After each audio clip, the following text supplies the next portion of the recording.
Today is December 14th. We have a little over 2 weeks left of this year, and then it's 2026. And so, if there's anything that you want to get finished by the end of the year, I think now is kind of the time to do it. Uh, how you doing? Well, when you put it that way, feeling a little underaccomplished, I guess.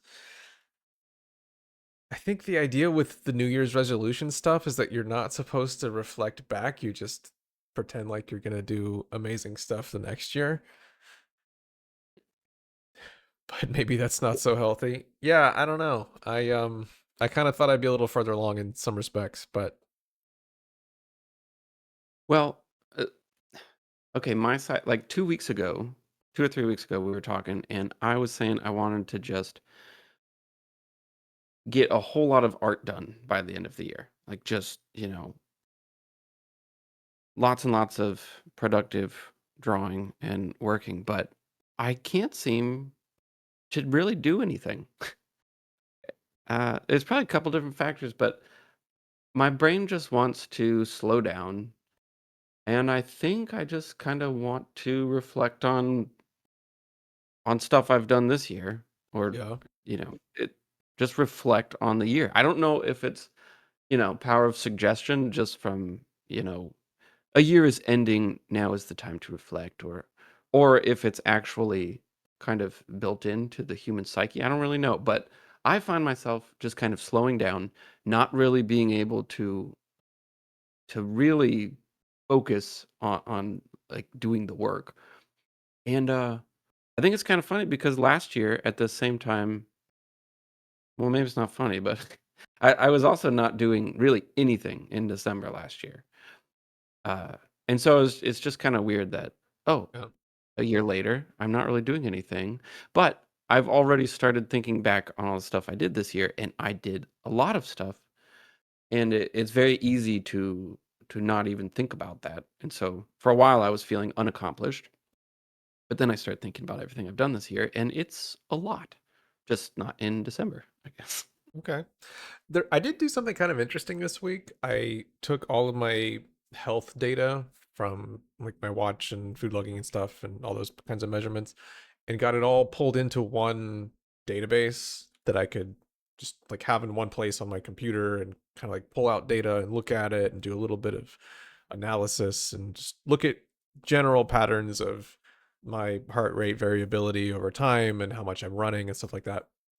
And this was mostly just to help me think of a new or plan around a new like running program. But what was interesting was that it made it very clear that the actual measured biometrics always dip in December or like around winter time. And that seems Okay. to be consistent across the past 5 years that I've had data for. And I think that's kind of interesting that it's not a perceived thing. It's not me just saying, "Oh, I feel a certain way." It like shows up in the data. So I feel like you might be saying something real here, and that maybe it is just kind of wired in to people a little bit, and that you're supposed to kind of chill in the depth of winter. That's really cool because I've been thinking about, oh, it would be fun to see my health stats charted on a bigger graph. I Hmm. think it comes from me enjoying the YouTube stats. And it's just I wanna see, like, my happiness, on a graph over the course of a year or Yeah. 5 years or whatever. So but I have no I don't have a little watch or anything. Maybe I'll do something like that this year, but that's cool. That's good to know. Yeah. It's not just me. And It supports you your notice this, theory. like, every year for 5 years? Pretty much, yeah. It's like a pretty consistent trend that there is this seasonal, kind of rise and fall of my own biology. Yeah, I also has had this thought the other day, but my dog, in the summer, he always wants to walk. He's all about it. In the winter, he's very much take it or leave it. Like there'll be days go by where he's just like, "Meh, I don't really feel like it or whatever." And it seems to be pretty consistent with him too. It made me think about how some animals hibernate during the winter, where they just almost completely shut off and they're basically asleep for the whole thing. And Yeah. others don't. Like we don't go to sleep for 3 months. But you have to imagine that there's some kind of spectrum for most mammals. Like on the one hand, you're just full on hibernating, but kind of guess that like it's still in animals to some degree as a behavior, like just this natural slowing down in the winter. So Yeah. that's just a random observation that I spent zero time looking into, but it still kind of supports your thought there. Well, I thought it was interesting because I always think of the holidays as being, "Oh, I'll have time off. I can get a lot done. I Yeah. can do a whole bunch of work." But every year I learn that, okay, you don't actually have time off. You switch from going to work to going to social things, or you're, hanging out with family or whatever, or, you know, I don't know. There's always something else to Yeah. fill the time. And so the holidays is really not a good time to plan for a lot of work. And it reminds me of these independent artist guys that I used to listen to.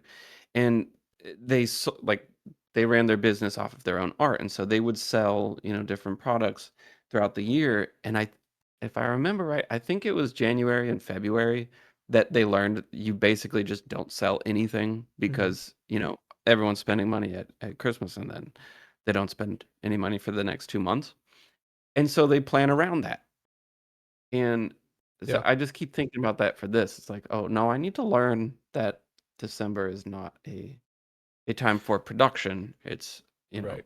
time for, I don't know, doing something else or just chilling out or something." I don't know. Yeah. Well, I would think of it this way, if it is the holidays, let's say that you're not going to be able to just go hard and grind away at your artwork. Um it's still time, you're still here. You'll probably have some amount of free time. I mean, obviously a lot of that'll be spent with family and doing stuff and whatever, but I still think there's a lot of value in that time, even if it's not really applied directly to like the important thing being your art or whatever. But can imagine it's a great time to, I don't know, explore some other things or try and consume art from other places or all this stuff that you've like kind of thought about doing but haven't. You're if you're given some time to do stuff, even if it's not what you were thinking, it still can be important and valuable. I agree, and so I bring this up so I can say that I'd like to recount my, or withdraw my statement from a few weeks ago, or my declare from a few weeks ago, where I said I was just going to do a whole bunch of art before the end of the year. I think Yeah. I'm canceling that because I can't. I don't really feel like it, and I think I'm okay with that. I think I Okay. just want to relax a little more. I do want to make a YouTube video though. Thinking about. You're I have an allowed idea to. for a YouTube That's video, fine. but I don't even wanna say it as a thing that I have to do. It's just I think that's what I will do. Okay. I think Yeah, if you feel good about that, you should. Totally.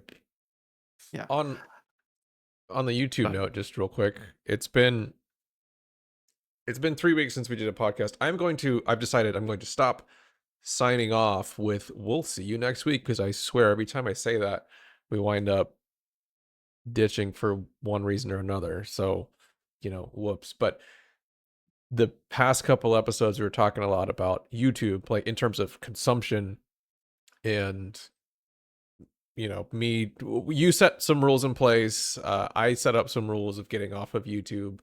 It was becoming a bit of a problem for me, and I just want to say that that was an incredible decision, and it has been tremendously impactful in my life in the past few weeks, and I'm really feeling pretty good about just my current like status of internet usage and everything.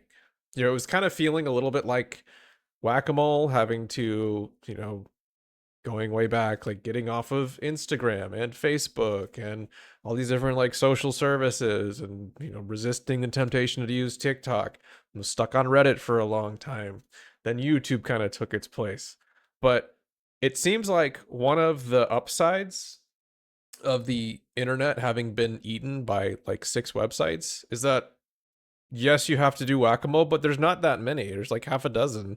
And once you've whacked them all, you're pretty much done. And nothing has really taken its place other than stuff that I'm pretty happy with. Like I've been gaming more, but that's been cool. Played some fun games, been playing some with friends. I've been reading more. I've just been working more. Like it's been pretty great. So I just kind of want to give it another thumbs up for uh putting in those limits and figuring that out. Yeah, same here actually. I I have managed to sort of withdraw from the social media stuff for the most part, and I have been able to feel my brain slow down and then start to crave the more Hmm. wholesome things.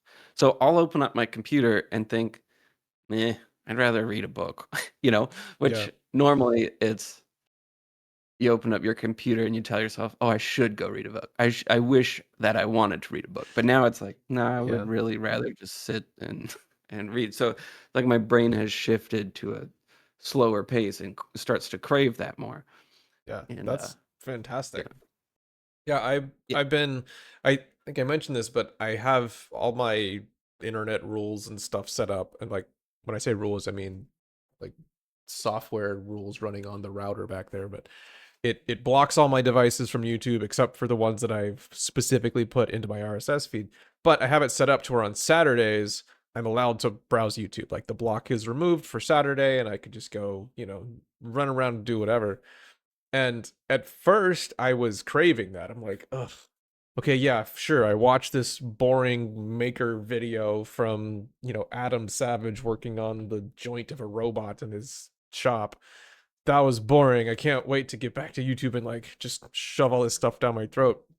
But after a week or two, it's like, oh, it's Saturday. Let me go check out what's all the cool stuff on YouTube.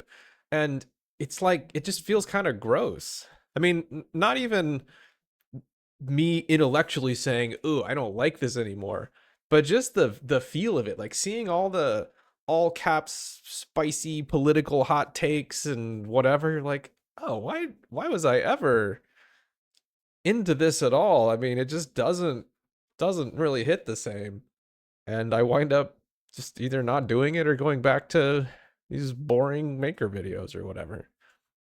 Just really like wow, shifted something in my head. yeah. We've really come so far in a few weeks.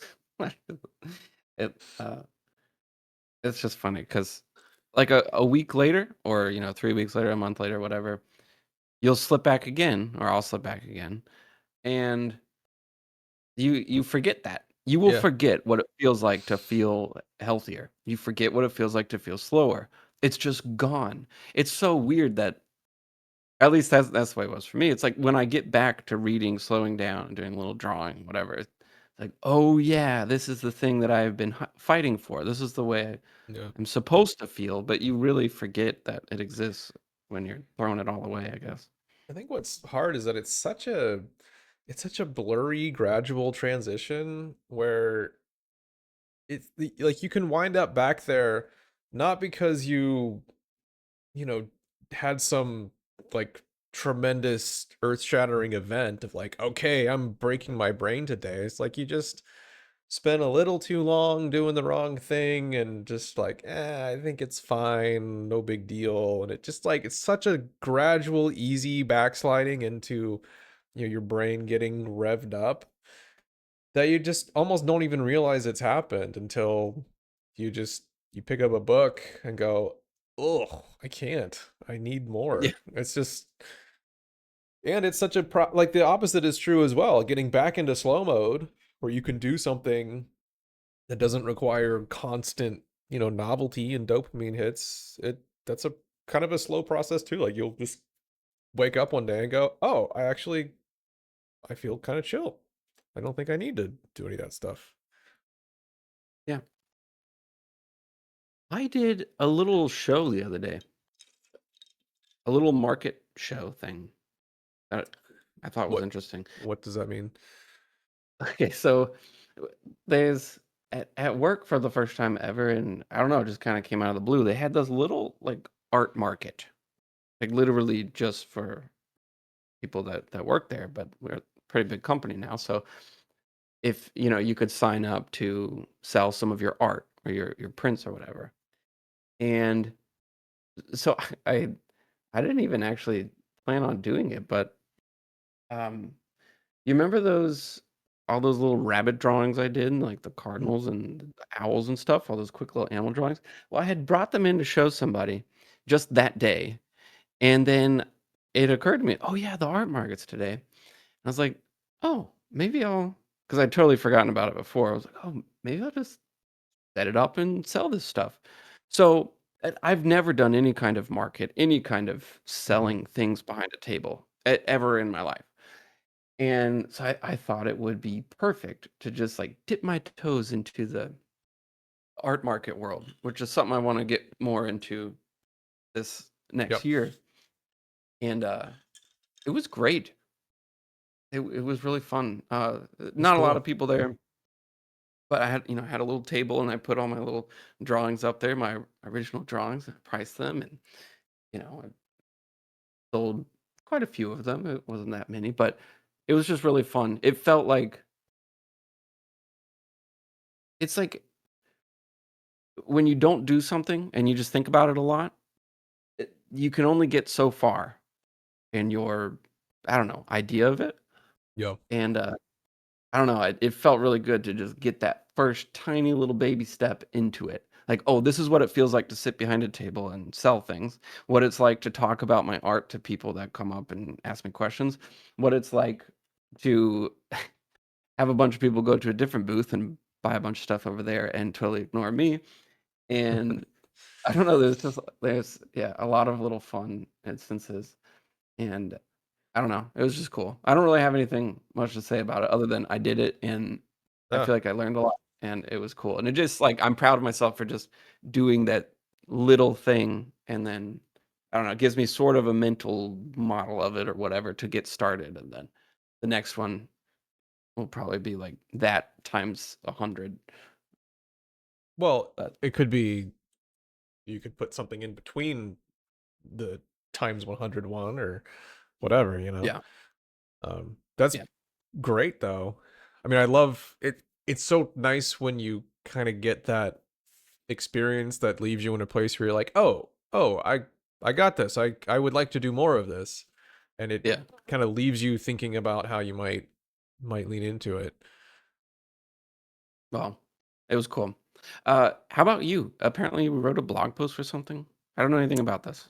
Well, so I actually committed to doing a pod or I committed to doing a blog post in the week following our last podcast, And and then we I didn't. wrote most of it, and then we didn't end up doing a podcast because I forget why something happened, and I was like, well, I guess the deadline moved too, so Yeah. I would just like push it out to the next week, and then we weren't able to do that podcast either, and so the deadline just became right now, and so I wound up, and it's frustrating because I felt pretty good about this one. Like I was like, okay, I'm getting the momentum here a little bit. Like this is feeling easier. Yeah, I don't have to fight as hard. That's great. Maybe it's all figured out now. And then I still wind up, pushing it off until today. So I'm a little bit frustrated with myself for that. Uh Why do you think that is? Why do we do that? Because I mean, we both do that. It's like, why do we do that? Why did you do it? Why did you do it this time? What do you think happened? I think I think a few things happened. One of the things that happened was I felt too good about it. And not the blog post itself, but like the process where I had gone through it. I'm kind of like iterating on my writing process and starting to feel better. And like, okay, I kind of know what the steps are. It's a little bit more predictable. And so I'm kind of going through it and I'm not quite done, but I'm pretty close to done. And I just start thinking about how I'm so happy with my new writing process. I'm thinking, yeah, I got it figured out. I'm going to talk about like here how I got it figured out, and this is feeling really good. And I'm kind of like celebrating the fact that I've solved the problem, Hmm. not acknowledging that I have not posted this yet. And even if I were to post it, even if it were to be amazing and effortless, it would still be the first time that's ever happened. So it's a little early to declare that. But ultimately, it was like, it's like that phenomenon where if you set a goal, you really shouldn't tell somebody, because it's like you kind of get the reward just from telling someone about it rather than actually accomplishing the goal. So you have to be kind of careful about Oh, that. It I I have a perfect example of that just happened. But go on. well, okay, so it was that, but I wasn't even telling someone. I was like pretending to tell someone in my head. But ultimately, it just like led to that loop where I'm just feeling like, yeah, cool, accomplished. I got it done. But I didn't. And even though I had done 80% of the work, that last 20% is still very hard. And so I wound up. So there was that. That like accounted for the first week of delay. And then this week, I'm trying to get it done. Part of it is just full on me procrastinating, like that eternal choice of I'm not gonna not do it. I'm just gonna do it a little bit later, and I don't have to do it right now. I can just do it this evening or tomorrow morning, or like so. It was just part of it was that, just good old fashioned perfectionism, procrastination, wombo combo. But then I also I like went to finish it, like kind of the final piece, putting it all together, and then I kind of step away, come back and read it, and I'm just looking at it like I sound like a jerk. Like I something about it that I didn't really catch before. It just sounded kind of arrogant. Like I was trying to be authoritative and opinionated about something and like have that decisiveness, but it ultimately just made me sound like I thought I was better than someone else or just had these kind of bad vibes to it. So I'm like, ugh, this isn't good. And then I kind of went through I not rewrote it, but like kind of reshaped the whole thing and wound up feeling a lot better about it. But I think what happened was, d- this is the irony of me having felt so good about it, was that I had written this thing. I'm again thinking like, yeah, I got this. It's figured out. This is great. And then I have this realization of, oh, there's something I really missed here, and this needs to change. You know, like I kind of went down this little tunnel and wound up here, and I need to kind of go back up and like wind up here. And because I had felt so good about it, I felt very attached to it. And so there's this like fundamental emotional disappointment of just, oh no, this is bad. I got this, I can't publish this. And if I were less like fixated on exactly what I had done and had more of a kind of high level, like being less attached to it would have made it easier for me to go, oh, wait, no, let's do this differently and like move it over to Right. the other side. So I wound up getting there, but it was a lot more emotional than it should have been. And going back to that, I need to come up with like a tight name for this, but this kind of observation or kind of like metric for doing a thing where the thing is inherently hard, like it does take work to write something, but the amount of pain that I experience is much more than 100% of that. It's like 300% of that, because I have these kind of bad emotional, mental relationships with it, or I worry too much. I like wrestle with it too much. Where if the thing is like 10 points of difficulty, I'm making it 30. And this was one of those times where like that ratio was pretty high. I wound up suffering a lot more than I needed to just get it out. And so I just kind of experienced that, again, a bit frustrating, but I also got through it, and I think I've got some lessons to learn from this. Well, what's funny is that every time you do something like that, you being you and me, the the natural reaction is to beat yourself up about that feeling, which only causes like then 500% more It, pain than right. if it was just 300%. Okay, so when you feel really good about something and then you come back the next day and realize that it's not good, Yeah. when I do that, it is so much more painful because then you can't even trust your own feelings of Right. something being good. because you felt good about it before and it turns out it was bad. So therefore you can't be trusted anymore. And then I find myself spiraling when I do that. But Yep. it's It's like the only sometimes answer is to feel nothing. well, yeah, but it's not an actual thing you can do. Well, kind of you can strive for it. But sometimes I find that the second opinion is the wrong one. Especially, like, for my YouTube videos, sometimes well, okay, the initial opinions are wrong, and the secondary opinions are wrong, and everything I ever think about myself is wrong, and then a year later when I watch things again, they're also wrong. So everything is always wrong, but that second opinion the next day that judges the first one that felt good about it, sometimes is not right, and the first one was right. With my YouTube videos, sometimes when I'm editing, I will go full on abstract, just absolute batshit crazy, and feel so good about it. The next day, I look at it and think, "Oh wow, this guy is an idiot, like, or this guy's crazy. So let's make it super vanilla and super, watered down and very straightforward and nothing interesting at all because Yeah. I don't want to come off as being some crazy person." And then I come back the next day and realize that both of those people are complete morons, and it needs to be some kind of combination of the two. And then I watch that video a year later and realize that I don't know what I was so, conflicted about because what's really wrong is this totally different thing. So it's, what you were feeling. Again, I don't really have an answer here other than just to say that there's a million different interpretations of reality, and maybe you didn't sound as much of a jerk as you think, and really the first one was totally fine and you should have just turned it in and then learned your lesson if you were a jerk and fixed it on the next one. um you know I'm just rambling at this point, but No, that's one of the I've been thinking about this when I had kind of erroneously celebrated in my head too early about like, oh, I think I have it sorted out.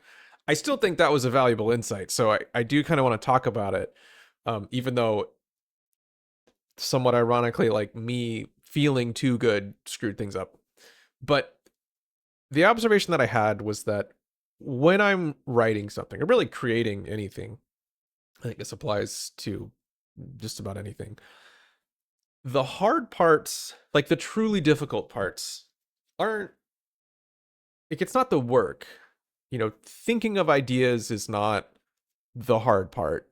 Uh Turning the camera on and talking to it isn't even the hard part. Like not really. The hard part is when you have conflicting mutually exclusive goals that you're trying to navigate.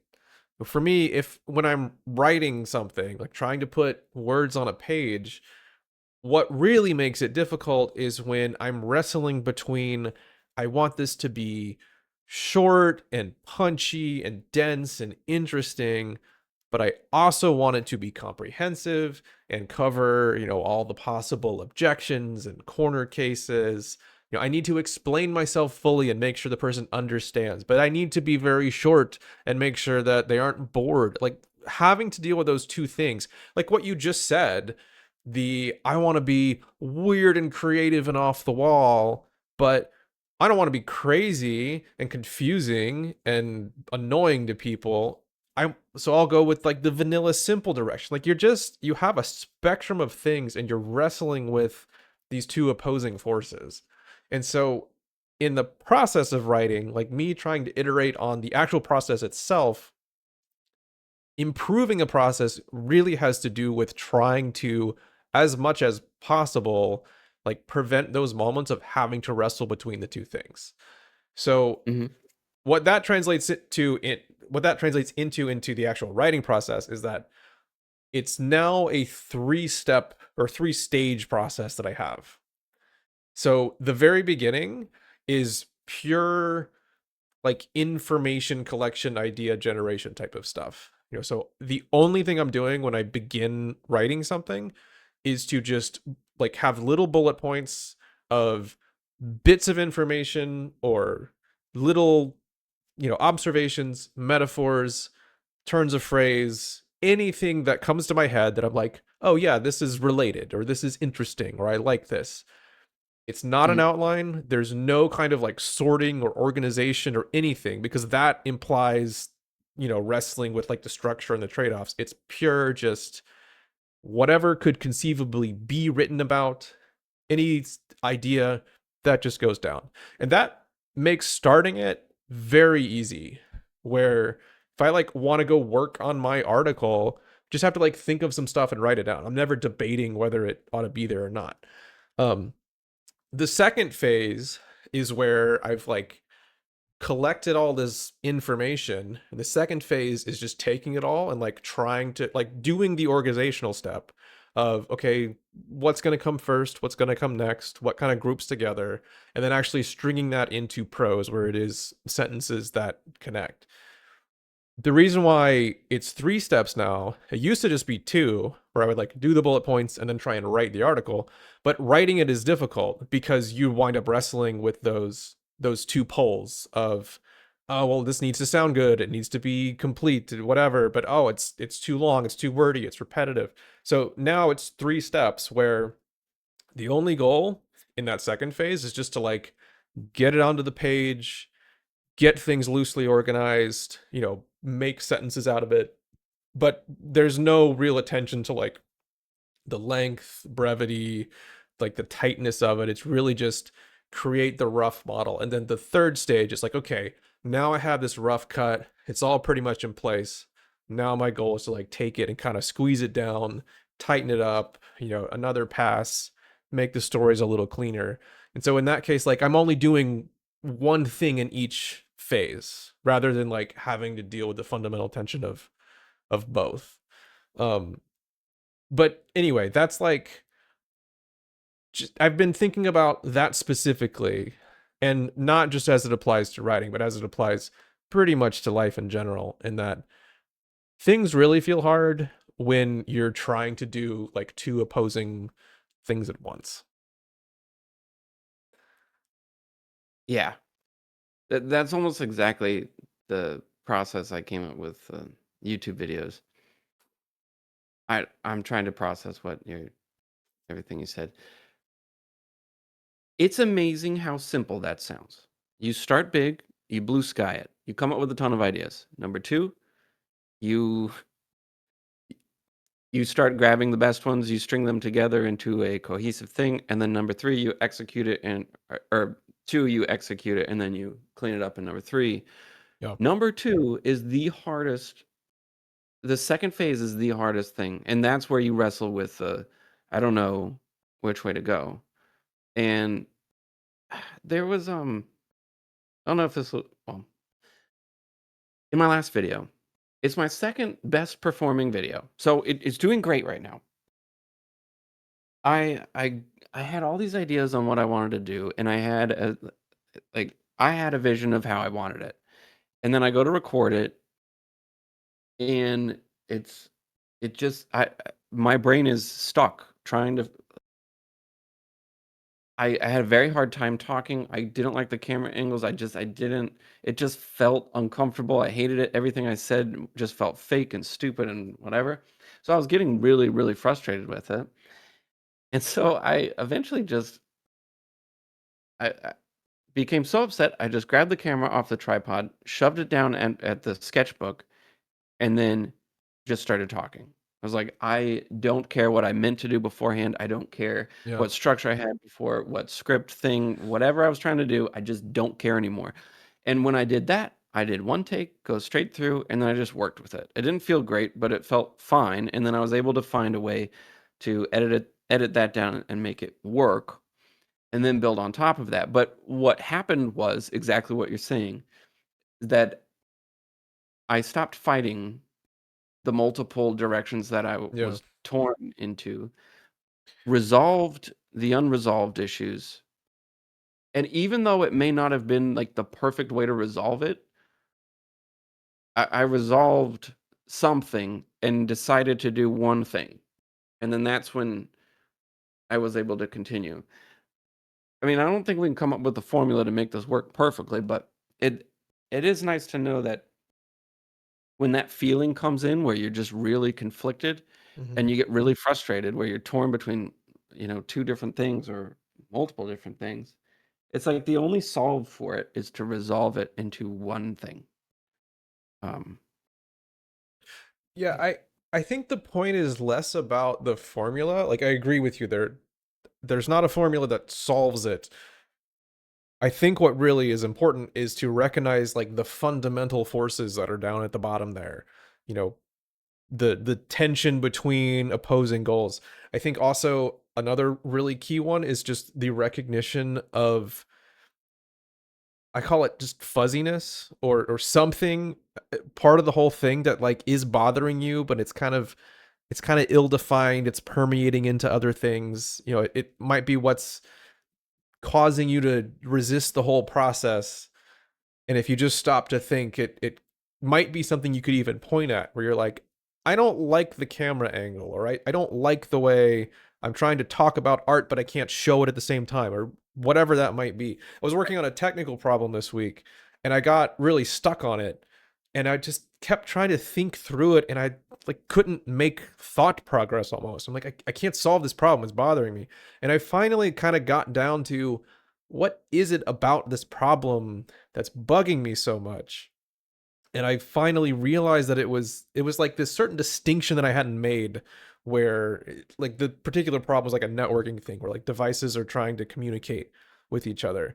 And the problem was that I hadn't distinguished between the idea of like a device and an address that you can talk to the device, or the message that is being sent and like who is sending it. Like there's just like little details around that I like had to write out and say, okay, there's three different concepts here and I need to think about each one individually. And that was what was getting blended together in my head. And that's what prevented me from like being able to even reason about the problem. But once I like defined the fuzzy bit, then it was fine. Then actually the answer kind of just fell out of all of that.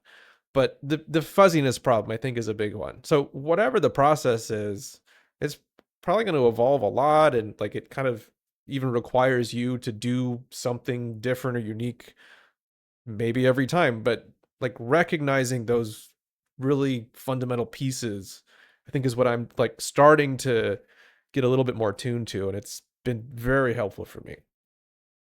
my way of trying to solve that is by opening up a Google Doc. I usually call it venting or something, and Mm, I will type out 3 pages of just absolute nonsense just to get through my yeah. frustration and my anger, sometimes unnatural anger of just why I can't solve this thing, and I just type and type and type every single thing that comes to my head, and usually by the end of it, like, "Oh, all I have to do is drink another cup of coffee, and then I'm good." Like, Yeah. or whatever. That sounds like it must Oh, have come out of the artist's way, right? The yes, page font, yeah. yes, exactly. One thing that I think is interesting, you're talking about your blog post and how good you felt about it, and then how awful you felt about it, and Yeah. it's like make or break, this one blog post. And I know we've talked about this stuff before, but the if you're putting like the victory mark or the trophy on the single output, Mhm. I don't know. I think I blame all of humanity in our obsession with achievements, and you get a trophy for this one thing that you did, or like the end product of this one thing, rather than you worked really hard for a whole year, and or something, like it's the obsession with singular achievements. I As much as you can, uh you try to get them to include more than just one. Like if you judged yourself more on like a series of blog posts, like say the next 10 blog posts, and you are more concerned with a series rather than a singular blog post. Like right now, you're sort of in the mindset of, I'm just using you as an experiment, but you're sort of in the mindset of do one blog post and then do one more blog post and then do one more blog post, and so you're kind Yeah. of looking at one at a time. You haven't really thought of a big picture thing. If in theory, you could come up with a bit of a series of, oh, you're going to do 10 blog posts over the next 6 months or 3 months or whatever. They don't have to be related, but if you thought about it, like this is 1 of 10, this is 4 of 10, then they're really not that big of a deal on their own. It's more about the collection of them. Yeah. And when you do that, it relieves the pressure and you don't feel that super high and super low of I'm amazing or I'm horrible or I trust myself versus I don't trust myself. It's just, well, I'm doing my best in the time frame, and then in the next one I will reassess. And after the next 10, I will reassess.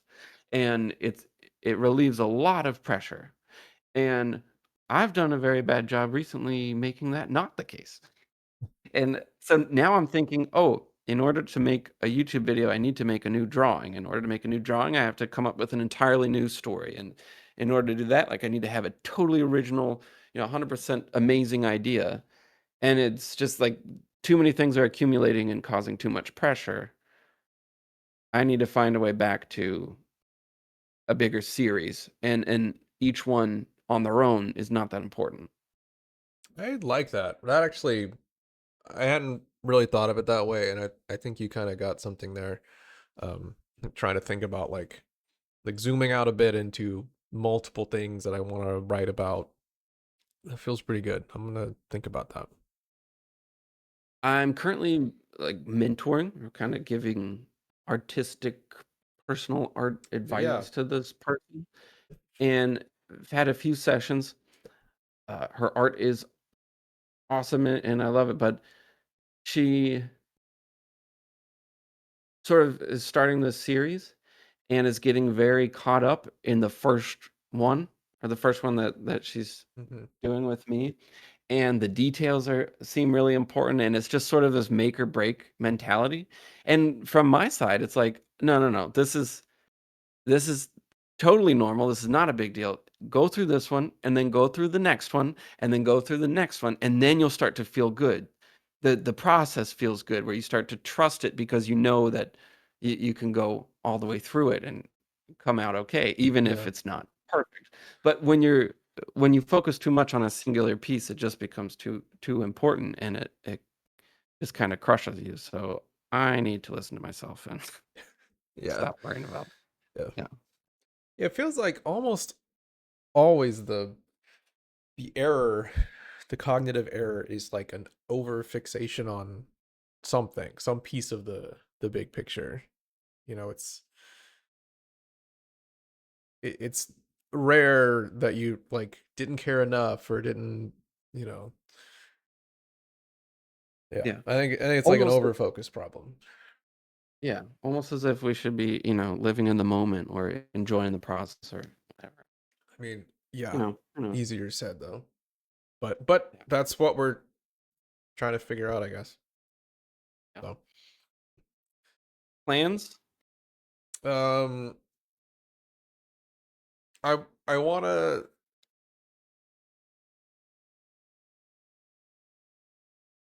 I don't know. You want to upload your blog post, right? Or you I did did. already. I did today. Yeah. Okay. Okay. Okay.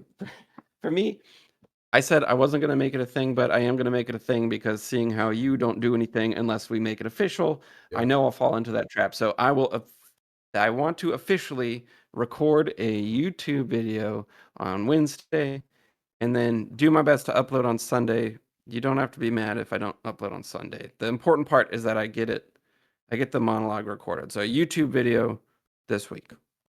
Do Okay. Sunday. I'll just say that. Okay. YouTube video. How about you?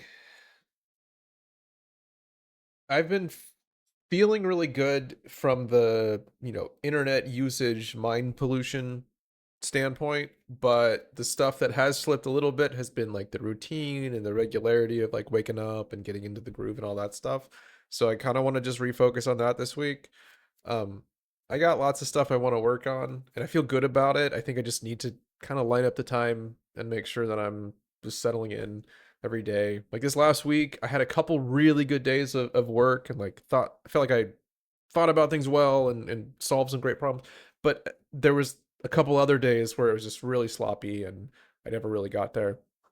Just from like an organizational standpoint, I just didn't set myself up right. So I think that's going to be my goal for this week is just to try and get up, you know, on time every morning. Try and hit the fitness routine. I've been like trying to run a little bit on top of lifting and just like try and get, through the work groove. So I think that's gonna be my focus this week. Okay. Okay. So if anyone else has any big plans or small plans, let us know. I'm not gonna say we will see you next week because every time I do, that jinxes it. So we'll talk to you when we talk to you. I hope it's soon. So good luck. Happy holidays.